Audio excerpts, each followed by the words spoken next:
You have within you the answer to every question you have.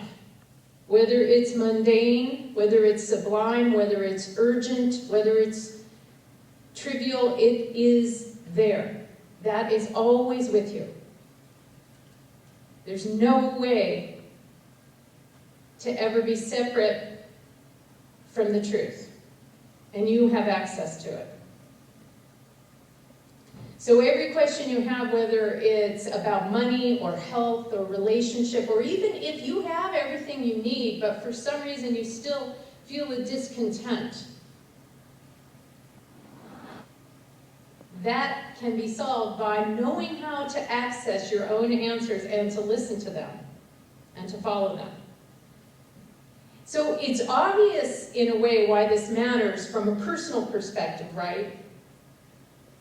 It's not just about, I've always wanted a BMW, and so therefore, how do I get one? And I can consult my inner advisor, and therefore I can get a BMW.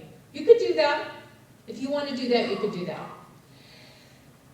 But more than that, it's about happiness. It's about doing what you're really here to do. It's about using this life at its highest level.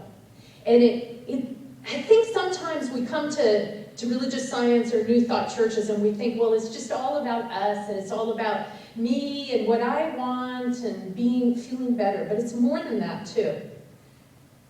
It's more than that, because how do we make bigger change? It always starts with an individual. It always starts with an individual who actually follows who they are and what they want and knows something about it.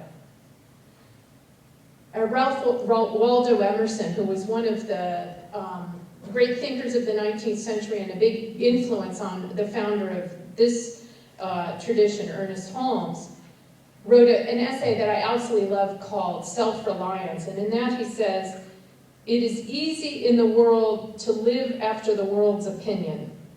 It is easy in solitude to live after our own, but the great man is he who in the midst of the crowd keeps with perfect sweetness the independence of solitude." And it's these times of being able to know what's right no matter what the world around us is saying, and to follow that make the biggest difference in the world. Look, most of the people who changed the world did not set out to change it. Rosa Parks was not looking to start a bus boycott. She wanted to sit down. She was tired. Jackie Robinson wanted to hit a ball with a stick at the highest level. That's all he wanted. And around the corner from here, someone you may not know, Rosemary Shagan, did not set out to create consumer protection lemon laws for your car in almost every state in the union when she got mad because she couldn't get her car fixed. And yet that's what she did. And you may not know her name today, but she's the reason we have lemon laws in this country. So every one of us, by following our inner instinct, makes a difference. It's not just about getting that next thing, though you can do that too. I'd like you should have each gotten a piece of paper when you got in in addition to your program. I'd like you to read with me this poem/prayer by Ernest Holmes from the Science of Mind textbook called Yourself. O weary heart, laden with earth's weight and care. O feet, stumbling on the way, bleeding and bare. O arms outstretched and hands upheld in prayer. O back, which so oft has felt the lash and rod. O soul, which cries aloud for the living God. O life, struggling to free itself from the clod. Know this, there is no power from without. Yourself must answer every fear and meet all doubt with some divine indwelling power, which you yourself upon yourself shall shower, and giving take, and taking give, onto that life which you yourself shall live. So you have the answers.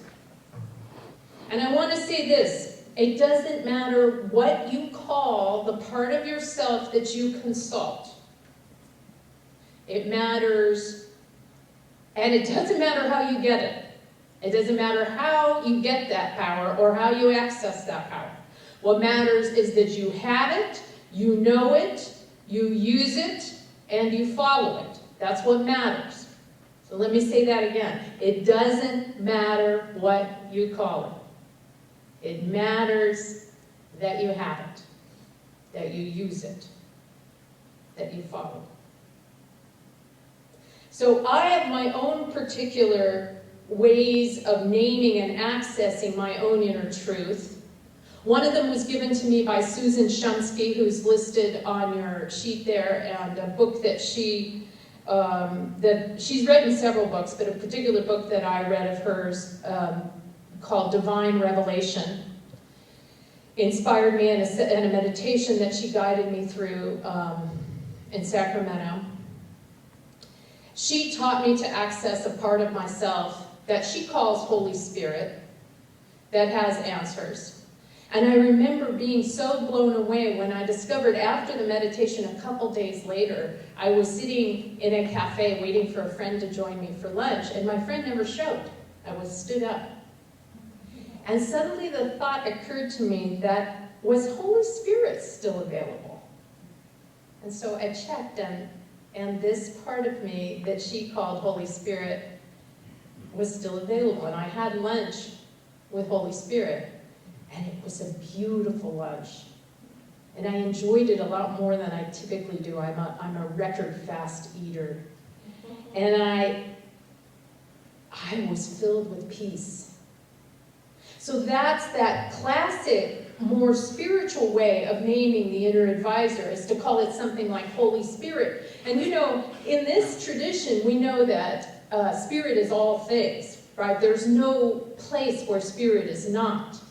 So it doesn't matter what you name it from that perspective, but it also doesn't matter if you think of it as spirit at all.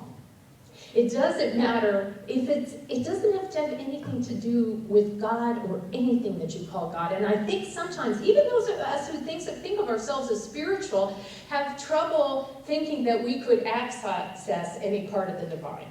We like to leave that to someone else. And then they could tell us about it. And then we could feel, oh yeah, I think I feel that feeling of the divine. But I certainly don't have my own answers. And I don't want to be one of those people who goes around saying they're talking to God and doing things from it, right? And trying to tell other people, well, this is what God told me. That's not what this is about. I recently learned from a guy named Dr. David Bressler, who's a neuroscientist, about guided imagery and ways to find an inner advisor. And this guy, who's a scientist and really not at all coming from a spiritual tradition, found that patients with advanced cancer and advanced problems simply weren't getting well sometimes. And I think we all know that that happens. And he found that if he taught them to find an inner advisor, and they had a conversation with that inner advisor was often able to help them get well. An example he told about that was a guy, and now this is an example, by the way, obviously, of consulting spirit, or consulting that inner advisor for something that really matters. So this was a guy who had 3 children, was relatively young, and had extreme cancer.